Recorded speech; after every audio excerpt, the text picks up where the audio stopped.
Welcome on into the show. My name's Deny Gallagher, and I'm joined by the Snare Campaign Provocateur. You're joined by the Courtside Club boys Come on. themselves.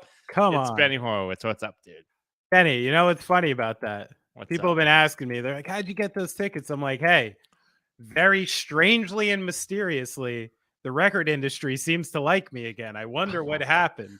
You know, where did those seats go the last 6 years? I don't know. And it's so transparent, but whatever. I'll take the fallout. It was fun. I enjoyed seeing that game with you last night. We went to the Nets versus the Bulls at Barclays Center.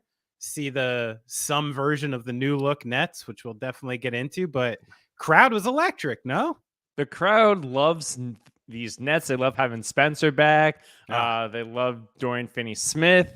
They just love everybody. Joe Harris got absolutely electric right in front of us. 3 rows back from a Joe Harris scorching performance. It's the perfect Joe performance you want to see. He played under 20 minutes, went 6 of 9 from the floor and 6 of 9 from 3. That's kind of what you want him to do. It was the perfect setup. Setup.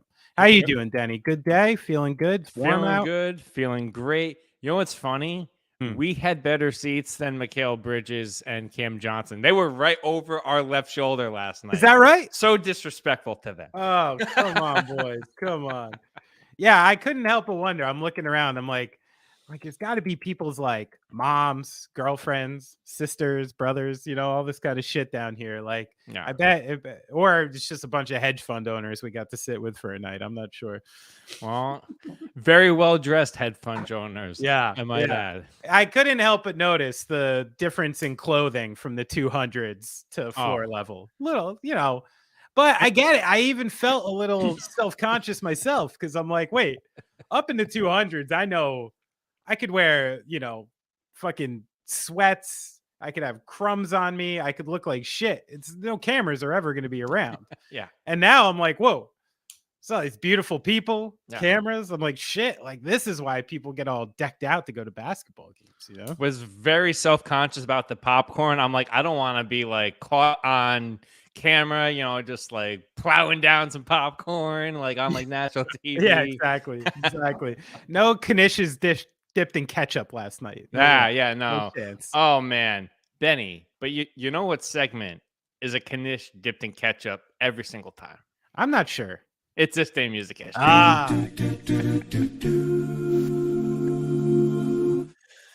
don't know if that was a compliment or not, but we're rolling with it. What do you got? I decided to keep it positive today because I love Tom Petty. I love Tom Petty.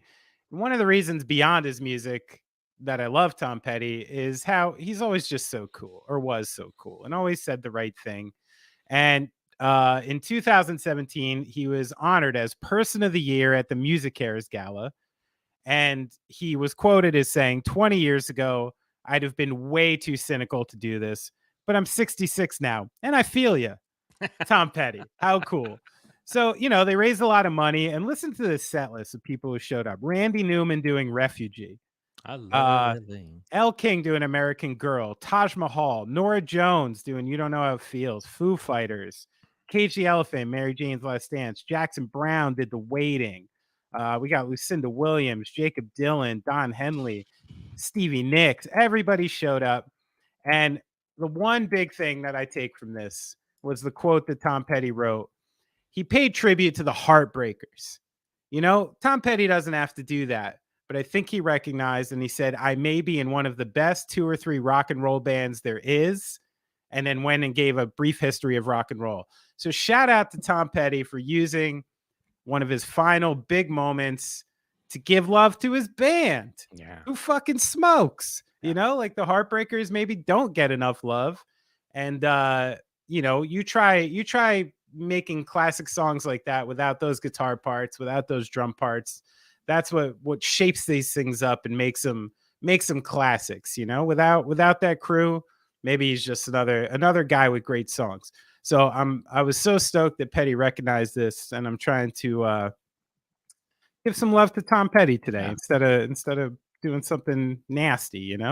I had the option of John Mayer describing his ex-girlfriend Jessica Simpson as sexual napalm, but yeah, pass, hard pass. Keep it classy today. Keep it classy. You know what we need with the Heartbreakers? We need them to do like kind of what the Grateful Dead did with like John Mayer and like, like tour with like somebody like contemporary. Like imagine this, all right? Uh-huh. Try this on for size, if you will. Mm-hmm.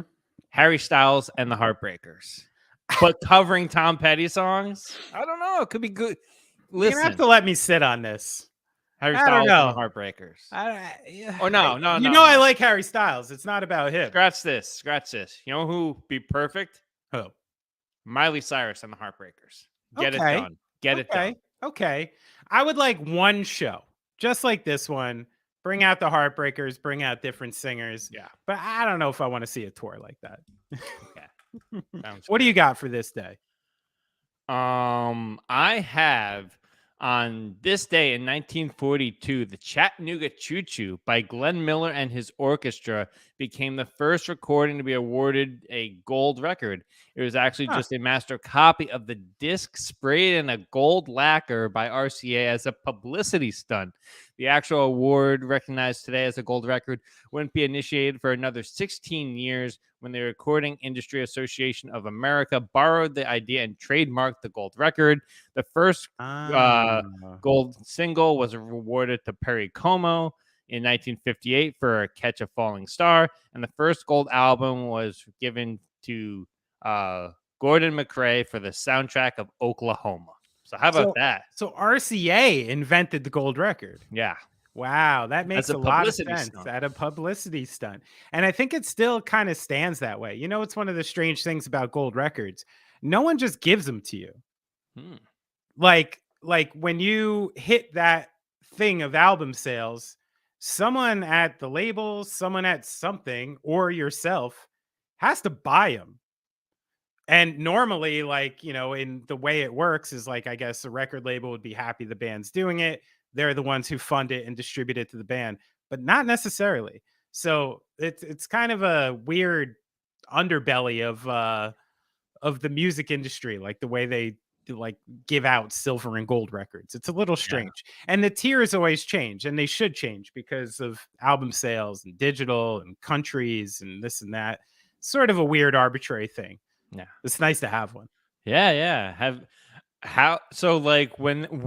that happens, because they always come in the nice decorated, very nice. It's like a photo, and it's all like a big thing. A little velvet. There's usually some velvet.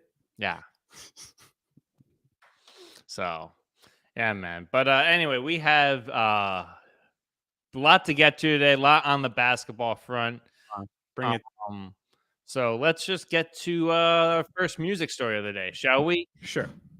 The Michael Jackson estate is trying to make some moves. Today is all about wheeling and dealing. A lot of wheeling and dealing in the NBA, and some more wheeling and dealing on the music front in the Michael Jackson estate. His estate is looking to sell half of its interest in the legendary singer's catalog in a deal that multiple sources are reporting will be in the $800 million to $900 million range for half the catalog.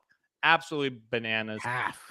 While details are unclear, sources say that Sony and a possible financial partner are negotiating to acquire 50% of the estate's interest in Jackson's publishing, record music revenues, the MJ the Musical Broadway show, and the upcoming biopic Michael. So the biopic that we talked about a couple weeks ago, the Michael Jackson estate has some money on the line there. So it's going to be very interesting to see what version of that we get and possible more assets. This is just the latest number in an industry of music rights that's absolutely booming right now.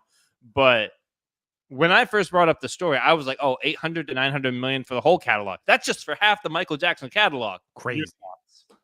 I mean, first, the thing that sticks out to me about this is how the aggregation of sports and the way we look at things has it's gotten into every part of life. Yeah. It's how we deal with politics now. It's how we deal with music. And we need numbers. We need charts. We need winners and losers. Who's the best? Who got the most? And I guarantee you the next person to go is going to want $1 million more than what Michael Jackson got. There's going to be some weird, cock swinging contest in the industry to see who gets the most. So I think it's pretty funny, as we've covered in the last 2 years on this show, these numbers keep going like down, up, this person. And to think that these motherfuckers aren't looking at each other and wanting more than the other guy and putting this competition into it, it's definitely happening. Yeah. So I think now we should just really lean into it. Let's start making graphics, man. Let's start ranking the top 10s. Let's do it the way sports does it to make it fun. And Michael Jackson, as we would imagine, is now the GOAT of publishing resales. So good for him. He's the GOAT again. But I don't know. I mean, it's the same as we've talked about in this show a lot. Like, all the money right now is in licensing, masters, and when these companies are coming to not the artist, not the person who created it, but the people handling an estate and throwing those numbers around, then they're basically like, we'll give you this amount of money, and all that work you were having to do on this shit, you don't have to do on this shit anymore. You don't have to make any more decisions of where it's going. You don't have to sit in a boardroom and be like, oh, this commercial might work, this commercial couldn't, this is where we should make our money. And I think people just kind of want to wash their hands of it a little. But I always get back to the same thing. And if any young artists or people are listening, own your masters. This is like the best thing you can do for yourself moving forward in the music industry, especially in the digital age. Recording is easier than it's ever been.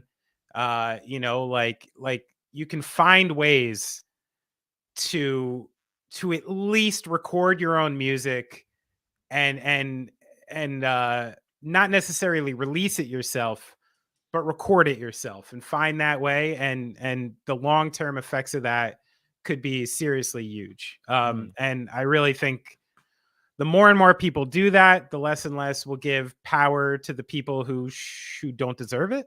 And I'd like to see more of it. And this is another case. Like, you're watching people who didn't write the songs and people who didn't perform the songs make fucking $800 million off of it. So not that cool.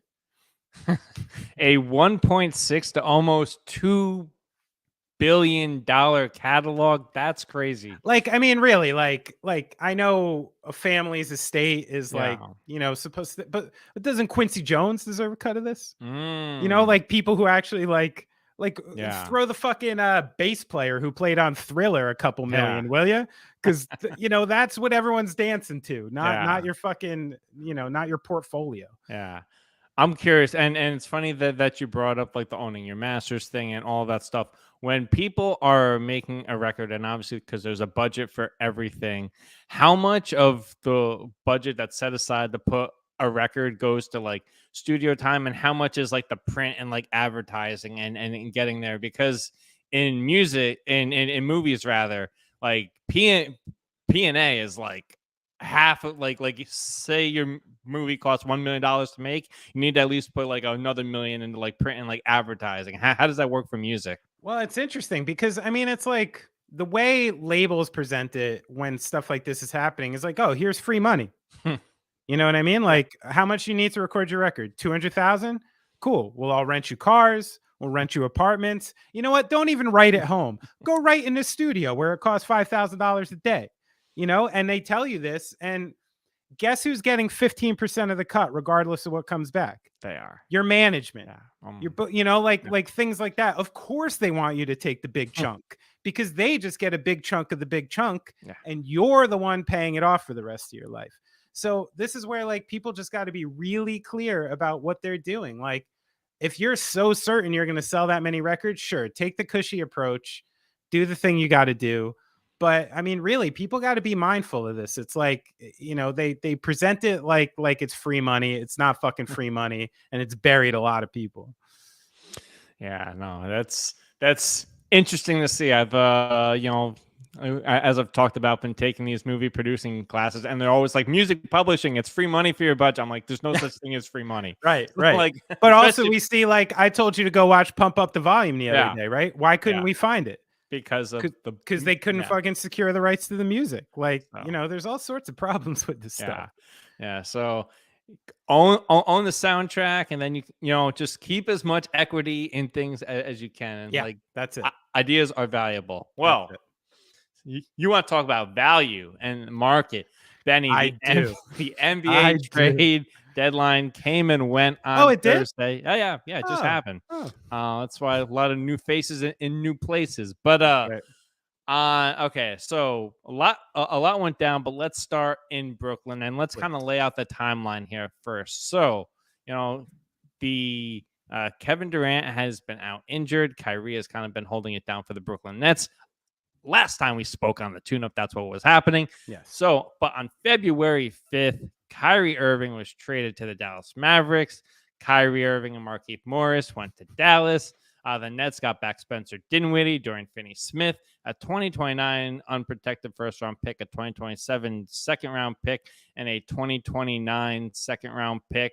All that coming back as the Kyrie trade request was in. It was kind of speculative where he was going to go. Dallas came in as an option. I think not many people thought was going to happen. People thought he was going to reteam with LeBron. So first off, Kyrie out of town. Nobody's probably happier than you. Yeah, I mean, it's fine. And I think we could roll the tape on this podcast. I didn't fall for it in the last few weeks. I almost called it. I'm like, okay, KD's out. Of course, Kyrie's, put this one thing behind him. He's going to play great for 3 weeks. And he thinks like 3-week run here earned him another long-term contract with the Nets. Like he was sure of it. And apparently he wanted to stay with the Nets. His agent said it, his mother-in-law. And, so the fact that the Nets are like a garbage organization about 2 hours after he gets traded is fairly comical when he made it pretty clear he wanted to stay. And KD also signed long-term. Like, come on, guys, you're full of shit. Like, it's not about that. And just be honest. This is the way I want to deal with this, Denny. Yeah. Let's talk about what was, what is, and what could be. Okay.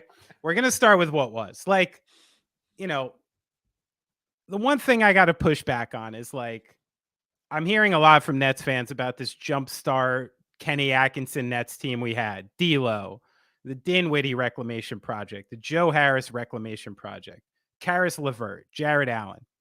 Great. Fun team. I enjoyed it myself. But the one thing I will say, and consistently said this whole time, is there is not a GM in the league who gets that call from Kevin Durant and doesn't do this. You had to. And you had to try, and you had to take a swing. And listen, the big three played 16 fucking games together. 16. They look great in those 16. When KD and Kyrie were on the floor together, they look great. They played 74 games together. We never saw it. We consistently got these little tastes of what it could be, kind of wet our palates. There'd be a couple weeks where you're like, oh shit. Like if the Nets actually put this together, this is a team. This is the team. And then you have the toenail against the Bucks. And then you have one guy who decides to sit out an entire season when you put that team together. You couldn't really foresee this shit. Like, are we really going to blame Nets management on a fucking global pandemic and the fact that you have one nut job, one in the league who completely held you hostage for a season? It also makes James Harden seem a little smarter, right? Where he was like, oh shit, get me out of here as quick as possible. You know what I mean? I don't appreciate James Harden fatting his way out of town, but like he knew something about Kyrie, and KD's never taken a stand on the fucking guy. He's lukewarm. He's not a leader in that way. He doesn't hold people to task. He never has. And that's why he's in another good situation now where he doesn't have to be that guy. He wasn't that guy in Golden State either. And that, I think we're learning, is probably the most comfortable place for Kevin Durant because he's not a leader. I've been watching the guy for a few years. He's a basketball player in its truest form. That guy lives between the lines, doesn't really want anything to do with the outside stuff, doesn't say much. And I appreciate that. That's fine. But he can't be in that role. So as much as this has been a painful project over the last few years, I don't blame the organization for everything. Like there were so many variables and so many times where we saw like tell me if we go into the next season and there's no COVID, I mean, the Nets are the clear favorites to be the NBA champions last season. Clear. Yeah. I don't think anyone stood in their path, and it's just one of these things. And so I'm not going to kill the Nets for that. Now, what is, okay? Kyrie behaved for 3 weeks and wanted a long-term extension. Big surprise. The one thing that's interesting about it is the Nets seem to clearly make the trade to help maybe keep Kevin Durant in Brooklyn. You know, when you see them actually bringing pieces back instead of draft capital, you assumed, oh, okay, they're trying to help KD get through this year. But you know, some billionaire bought the Suns and put this thing on the table. But you know, another part of this too is that there is no incentive for Brooklyn to tank. With all the Houston picks and swaps, it's quite the opposite incentive as far as your future goes. You're better off being a middling play-in team, which maybe they are now. Maybe they're a 6 seed, 7 seed, whatever. We'll talk about that. There was no incentive to either keep KD or to tank. So Brooklyn, you know, did what they could and brought back what I think are 4 really strong rotational players, one of which is a borderline all-star who apparently there was an offer for Mikal Bridges, 4 first-round picks for Mikal Bridges was floated. So the fact that Brooklyn got him along with 4 first-round picks, not a bad fucking haul for someone I think they all had to assume was going to demand another trade in the offseason, right? Yeah. So I give the Nets a pretty good score on this. The fact that we went to a game last night and without even seeing, you know, the new Suns pieces on the court, without seeing Nick Claxton, it was immediately, you know, a ragtag group with a lot of switchable wings. Everyone's talking about this glut of wing depth, but they fucking needed it last night when we saw it. I mean, I think with those Patty Mills minutes, we could have used a point guard at some point, you know, that looks a little like Kyrie Irving, I'm afraid. So that's the thing, man. I mean, it was so close to being what it could be. And I don't see any team that would have done it another way. And then Kyrie kind of held him hostage. And there's just all these bad situations. Maybe the worst thing that they did was acquiescing to Kyrie last season. But this is where we don't know what happened behind closed doors. I mean, if KD demanded a trade last offseason, there's a good chance that he was pushing them during the season to let Kyrie back. You know, he was sitting there alone, hard and left. And, you know, Durant's older with the injuries. I remember when they were winning some games last season, Durant was playing like 38 to 40 minutes a night, you know, and that was completely untenable for a guy like that. So, you know, that's what happened there. Now, what can be, right? The Nets are now fairly close to where they started. You know, I think maybe Bridges and Claxton might be stronger pieces. Yeah, with the exception of Jared Allen, you know, like, you know, very strong pieces that they have to work towards. They have a lot of flexibility. They have rotation players on good contracts that are very movable.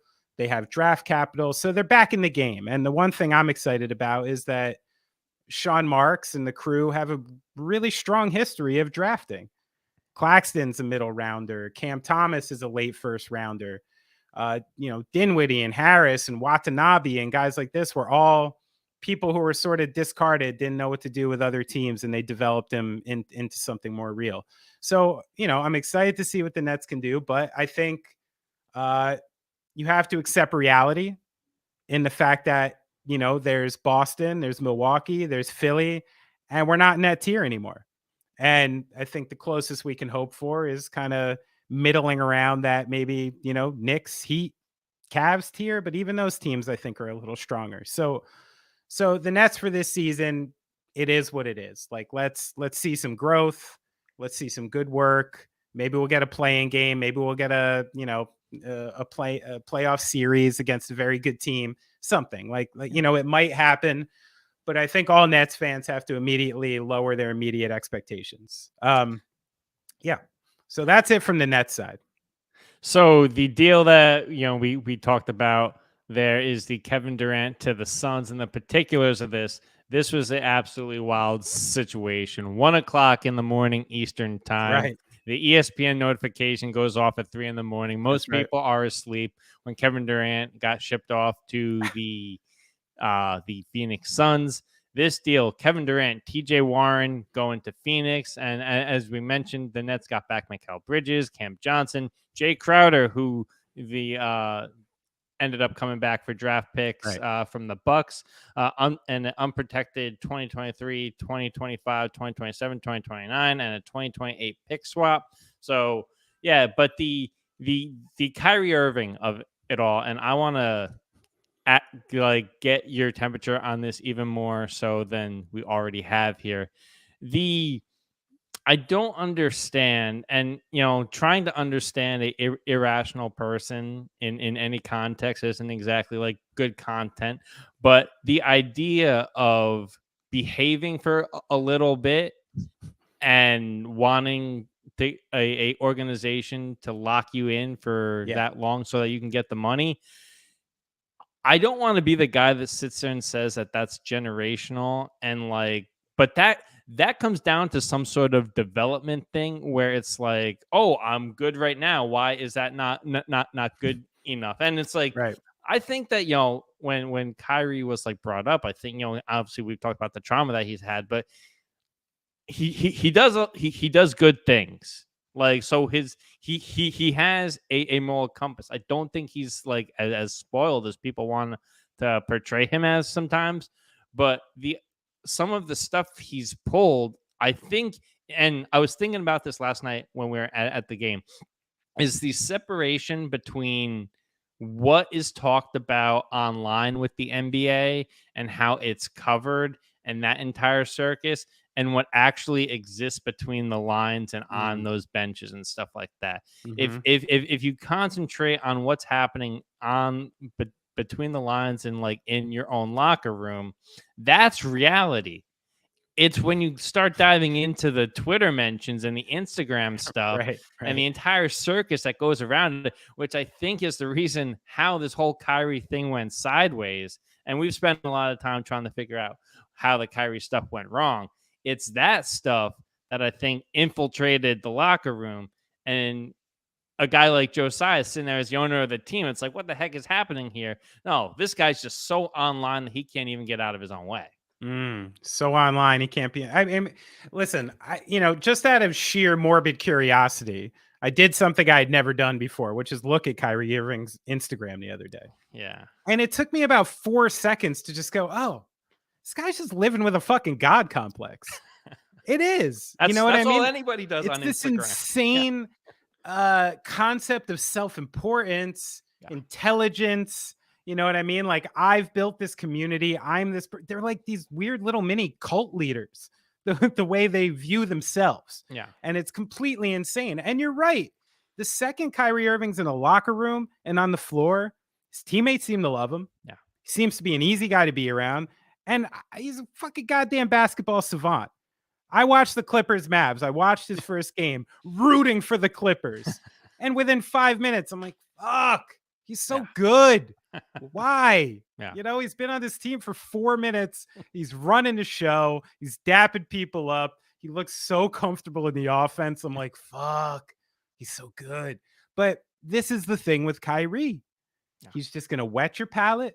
He's going to make you believe, and he's going to do the same shit. Yeah. He's going to do something soon. You know what I mean? And that's where it's just like, that's what you're dealing with now. And I think, the Mavs can't be totally naive to that. They think title fixes it all and nobody cares. And that might be true, or a desperate attempt to try to keep Luka in the building. I don't know what's going on there, but the deal with this guy and a lot of these people, is, to me, let's look at their lives sometimes. Kyrie Irving's been an absolute superstar since he was a little kid. Yeah. He was the biggest prospect going to Duke. He barely played. He's a #1 pick. He was rookie of the year. Ever since he was a child, an actual child, he's been given a platform and a sense of responsibility that maybe he should have never had. And we see it in music and a lot of things where people get way beyond a sense of themselves, and the way he presents himself to the world as opposed to the way he lives his life is completely against each other. And I wish someone with the modicum of intelligence like him could see it, but I don't think at this point you can wait for it. All you're waiting for now is Kyrie to fuck up another situation. To me, the worst thing that can happen for the Mavs right now is Kyrie plays great the next 3 months. He's going to play great. He's going to demand a 4-year, $200 million deal. He's going to get it. What's going to happen? You know what I mean? I don't know about like, that. what's going to happen? I mean, they maybe give him 3, they give him 4, something. But like, you know, how many times do we have to watch the other shoe drop to know the other shoe is going to drop? Yeah. And that's the way I feel about Kyrie. You know, I wish I never heard the guy speak, and I wish he never had social media, and I'd fucking love him to death. Yeah. See, and it's funny that you bring up him, Dallas, and then giving him an extension. The GM Dallas, former Nike guy, Nico Harrison, and Nike also recently dropped Kyrie. So, but he's there because of like the Luka connection and everything. And I don't think that there's any mistake in the front office, in the locker room, that it's Luka's team. So anytime that Kyrie has had to defer, I think it's when he's played his great basketball. So I think that for the next couple months is going to work out. And he doesn't want to stay in Dallas. We all know where he wants to go. He wants to be with LeBron, or at least with the Lakers. So, and they're desperate enough. I mean, we saw some of the moves, and we'll talk about it in a little bit, that I think Rob Pelinka would give him that 4-year, $200 million if it can work within their cap. So, oh yeah, but yeah, let's get to the Kevin Durant of it all. We laid out the deal just a little bit ago. You know, they get back Mikal Bridges, Cam Johnson, good pieces, but the entire vibe surrounding the situation there was like, oh, they're going to keep him there, and like Kevin Durant's not going to be traded and everything like that, which I thought was going to happen. I honestly very nearly happened. I was like, Katie's going to play out the season, but man, the timeline in Phoenix is so interesting. So Matt Ishba, mortgage lender, takes over for Robert Sarver as the owner and governor and operator of the Phoenix Suns. That press conference happens at noon. By 1 a.m. Eastern time, trades for Kevin he Durant. makes the big deal. So yeah, this guy, this was, I think, a big, not like a swing and dick kind of move, but he was like, hey, I'm here. I've arrived. I'm a walk-on that played at Michigan State. You know, Robert Sarver was kicking his feet around, trying to get a guy that wants to be here. I'm going to make it happen. James Jones, GM there, is a guy that likes to make moves. And at the moment he got the green light, I do think that in this deal, I think Sean Marks could have gotten DeAndre Ayton. I think that they could have really gotten a superstar, but I could also see his hesitancy there. I've got Nick Claxton. I got a guy that I think could be a all-star. And no more parity. No more parity. Ayton's a weirdo. Yeah. Take the easy guy. Take Bridges. Easy. Easy pick for me. Easy pick for me. I think this is an obvious case of like, you know, we like to think just because they're usually white dudes in suits that they're not littered with the same ego as athletes. They might be worse. I mean, these are the creators of their own destiny. These people do think they're God. So like the idea that this guy comes in and he goes, okay, here's my press conference. What are we getting tonight? John Collins? No. Wasn't Kevin Durant on the table last summer? Go do that. Yeah. And immediately, I mean, not only he comes in, he took a $40 million luxury tax hit to do this right off the bat. And, you know, but $40 million to billionaires is fucking buckus. They don't care. It's dinner money, you know? So I think that we're definitely seeing that. What does Simmons call it? Like that new GM syndrome where they just have to make I think it's real in this case. You know, you do your press conference, you know, this guy is there, you're like, go get him. But that being said, how often in NBA history has this generational of a talent been traded? And more often than not, when they are, it really moves the needle. And I'd like to sit here and say, oh, that's dangerous for the Suns. It is dangerous for the Suns. Okay. They took on an old guy with a huge contract to mix with another old guy with a huge contract to mix with a young guy with a huge contract. Like, you know, if they don't win a title in 3 years, they're in rough fucking shape. But we can now safely sit here and say the Suns are title contenders, can we not? 100%. We could not have said that 48 hours ago. And that's why you make this deal. You got Kevin Durant. You have these pieces together. Fuck the depth. Fuck the money. For 2-3 years, you give it a shot. And when you see the Western Conference as it stands, you're like, hey, why not? You know? And I think that's what it had to do with. And this time, I don't think it came from KD. You know, it seemed to clearly come from, you know, Suns' new management to pull this deal off. Luckily, Marks and the crew were smart enough to say bridges are bust. If you're not giving us this guy, we're not doing it. And they finally found themselves in a position of leverage.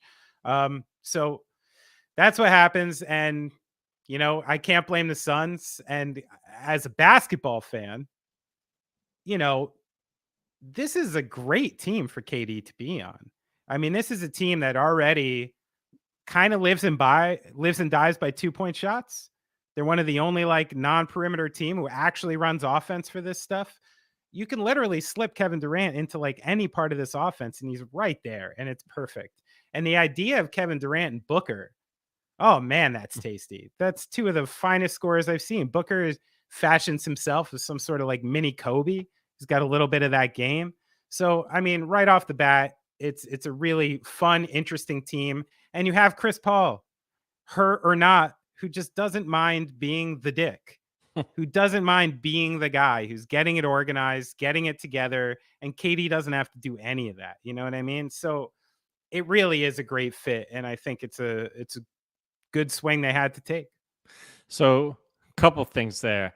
When I think it's very hard for teams in the same season where they make a big trade like this to go on and then make the playoff run. I think you do, like, there is something to be said. Like, this isn't 2K. Like, you do need that time to like gel and build the chemistry. I mean, granted, with a lot of these guys, Kevin Durant has the Olympic and Team USA basketball experience, so they have played together and stuff like that. But the thing that no one's talking about this deal, what is the reason why KD and the Golden State Warriors fell apart? He didn't want to deal with Draymond, and he didn't want to deal with being yelled at. He wanted to go out and be the guy. You have an all-time asshole, respectfully and nicely, in Chris Paul, that he's going to have to play with. And, man, none of this, I mean, KD plays as long and as hard as anybody. But Chris Paul, and maybe rightly so, maybe not rightly so, thinks he's earned the right in this league to say stuff. You can do that when you're playing with the young Phoenix Suns that made the surprise run to the NBA Finals. When you're playing with a guy who's been the guy, that's going to be very interesting to see what Chris Paul does here. You know what? This is the one time I'm just like, I don't see it.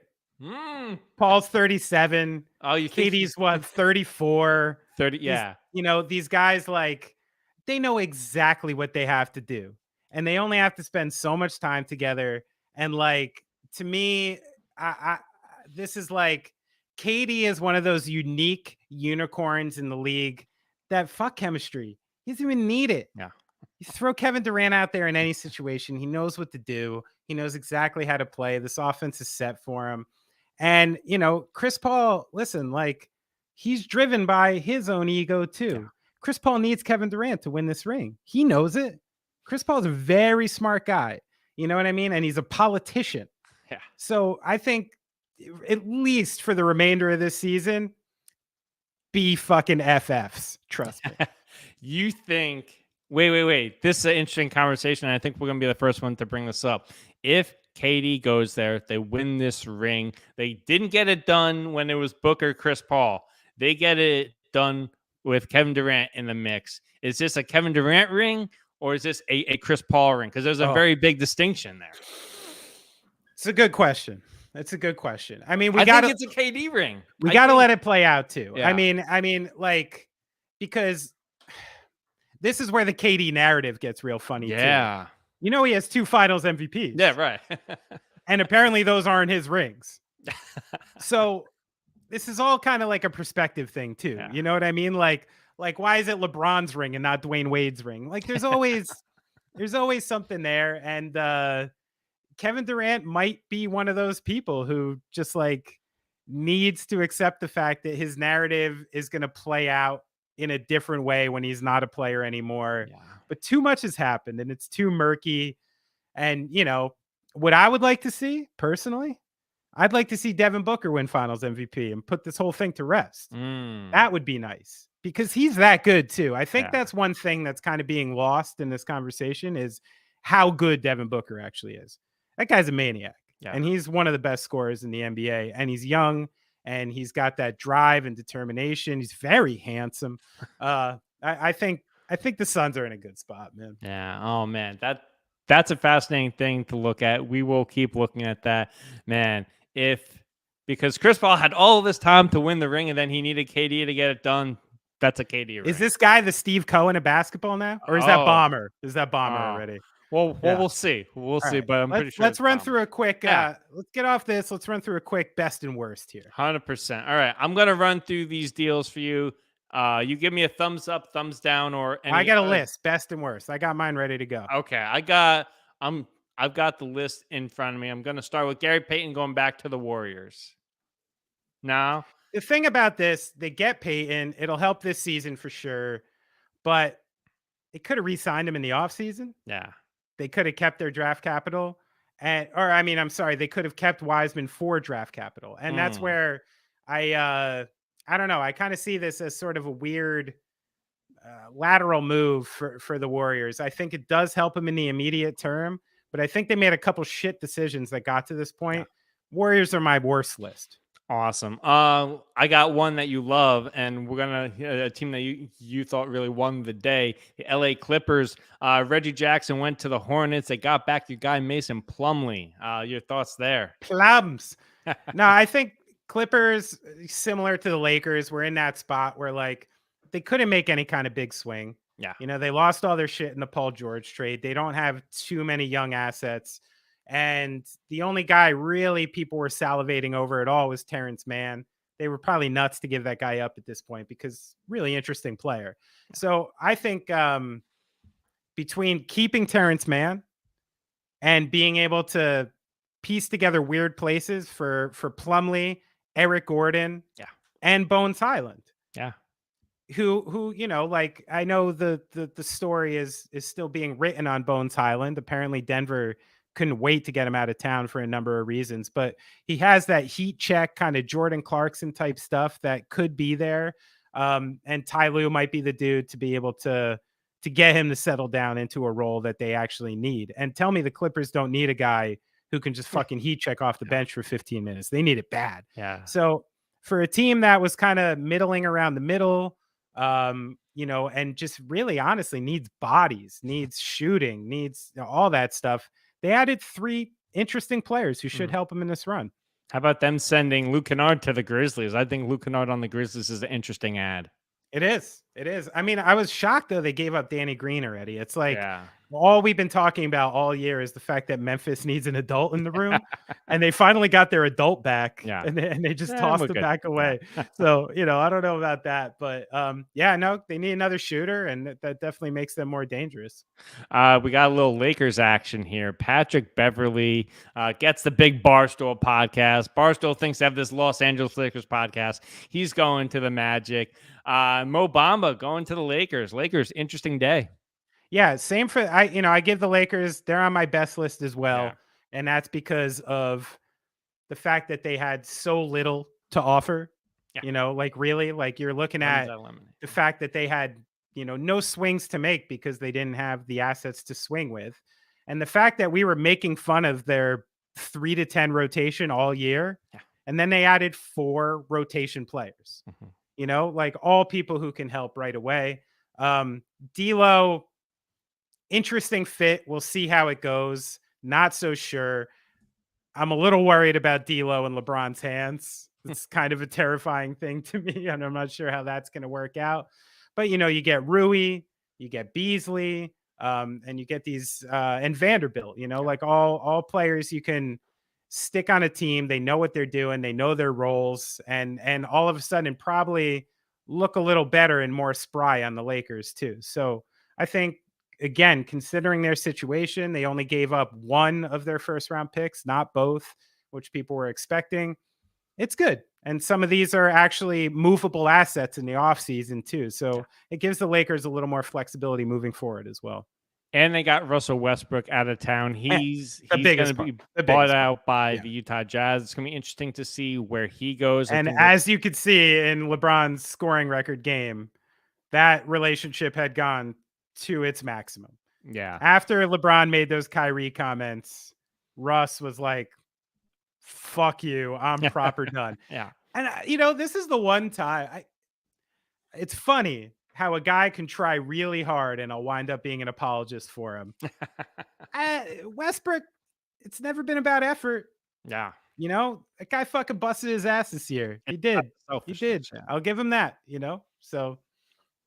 Low key winners for me. Teams that I really liked what they did. I liked what the Knicks did, and I liked what Portland did. I got Portland on my worst list. Oh, really? Okay, why? Well, I'm not sure what's happening. I know they love Shaedon Sharpe. They wanted more minutes for him, but they just signed Peyton. And I feel like this was sort of one of those sort of half rebuilding on the fly sort of things. Yeah. I guess this is maybe the way you try to build around Lillard and Simons, but I didn't understand giving up what they gave up for what they gave up in the immediate. If you're not going to do something that helps you a little bit now, I'm not sure what. We really think Thibel's gonna do anything over there? I mean, well, I think there's Thibault. I like that pickup. I like them getting Cam Reddish. I like Cam Reddish actually having like a opportunity, and they get lottery protected picks in 2023 that turns into 4 second-round picks if the Knicks are not in the top 15 this year. So I think there's a pretty good reason we haven't seen Cam Reddish very much. Why is that? Yeah, I don't know if he's that good. I don't know if he's that good. This is interesting with like the RJ Barrett and like the Cam Reddish. Do you think their entire draft stock was because Zion was just crazy? I mean, maybe, but this is that's a Knicks thing we got to talk. Like Knicks bring in Josh Hart. Barrett's already been losing closing minutes to Grimes, to McBride. Yeah. Bibbs doesn't like him, clearly, you know what I mean? And has to play him because of the contract and stuff. Like, this is an interesting wrinkle in the Knicks development, the fact that they got Josh Hart. That's something to really look out for. Can I give you my low key? Yes. I've seen this team on losers list after losers list, and I got to say, I don't agree. Okay. The Denver Nuggets. Okay. Right? They go out. People have been giving the Nuggets shit. I thought watching this team play, and I watch a lot of West Coast basketball because that's when the TV is mine. I thought their biggest weakness this year was their big man minutes while Jokic was off the floor, particularly. Now, Thomas Bryant proves he can pound, be useful for 15, 20 a night, and he can slip into the same role as Jokic could. He can shoot from the outside. He has a perimeter game, and he can move a little bit. They've been running DeAndre Jordan in that spot. That's not an NBA player anymore. That was someone they had to just get in because they needed those minutes filled. So I really think Denver went ahead and addressed their biggest weakness, which was that. And then I think got an elephant out of the room. I think the Bones experiment in Denver had just reached its peak, for whatever reason. I don't know what's going on in that locker room, but it's clearly been a thing for a while and he's been losing minutes. So they had to cut weight on somebody who is, potentially hurting the locker room. So for a team like this, I think that was a really, really nice supplemental deal to a team that's cruising. You don't want to throw anything different into the mix there. They got this great chemistry. They look great. I thought it was a strong trade. Yeah. And real quick, because I know that you've got a time crunch going here now. Couple deals that I liked and one that made me very sad. Mike Muscala to the Celtics. I think Brad Stevens was watching the LeBron game and he was like, "Oh, that guy made a couple threes. Give me him with Time Lord." Yeah. And for as much as people were happy about Jay Crowder going to the Bucks, I don't understand this at all. So here's what happened here. Bucks get Jay Crowder. Fine. They send out 5 first-round picks to the Nets. Okay, makes sense. Then the Pacers get involved, and Serge Ibaka, Jordan Nwora, George Hill, and 2 more second-round picks go out the window there. make this make sense to me. Why are the Pacers involved here? You could just let Serge Ibaka, Jordan Nwora, and George Hill go for nothing. That like Jay Crowder to the Nets for 5 first-round picks. I think everybody says yes there. Yeah, maybe. I mean, I think, Pacers want to get involved for salary. This is where the minutia gets involved that, kind of confuses me. But I think it was just a toss around of different contracts to put themselves in a better salary space, pretty much. Let me give you one more best and worst before I leave, because I quite like it. I love Sadiq Bey to the Hawks. Oh, yeah. Man. I mean, especially in this middling mid section of the East, they could use a guy like that. DeAndre Hunter is so on and off offensively. He's a fairly good player, but really doesn't have that spark. And now you have these guys coming off the bench. Maybe it's a little Bogdanovich, like they know he's going to leave and they need another player type of thing. But I think when you saw the Knicks, Heat, Cavs all mostly stay put and maybe not get that much better, and the Hawks added a guy who's really, I think, could jump them up a game or two in that middle of the pack thing. I thought that was a very smart deal without giving up much. Yeah. Here's another confusing worst for me, besides for Charlotte. We don't even have to talk about that. Crying MJ to the max, bad moves. I'm not sure what the Pistons were doing here, because Bey, there was no one around that wouldn't give. If we had 3 first-round picks floating for OG Anunoby, 4 first-round picks floating for Mikal Bridges, Pistons couldn't get 1 or 2 for Sadiq Bey. Like that seemed a little strange for me. And instead you bring in James Wiseman. Great. Pistons have the room and the time to give this guy room. They got Jalen Duren, who's 19 and like kind of in a much better development position than Wiseman is now. They got Isaiah Stewart. They already made that mistake with Bagley, and they already got that money on the books. I'm not exactly sure. I like this from a Pistons development standpoint, but I kind of feel like it was the wrong team for him to do this on, and it's going to hurt other people's development in the process. The only thing that I can think of is they're like, Wemby, come on in. We have a forward spot ready for you. That's it. That's the only thing I can think of. Oh, he's a 7'3" forward. It's going to be fun. All right, we got to hit on this. Let's get out of here. Let's get out of here. Literally the LeBron James passes Kareem. Is he the GOAT? That's is he the GOAT? You're going to lay this on me. I could do another podcast about this. All right. Do you want to earmark it for? Yeah, let's go next time. All right. Like we said, LeBron passed Kareem for all-time leader in points. He's now 4th in assists, 9th in steals all-time, 4 championships. He won me over. I'm sorry. That happened. And then AD had his sitting moment where he was like just allegedly pissed about losing to the Thunder, which people shout on the Thunder. Good team this year. Fun team to watch. Anyway. Yeah. All right.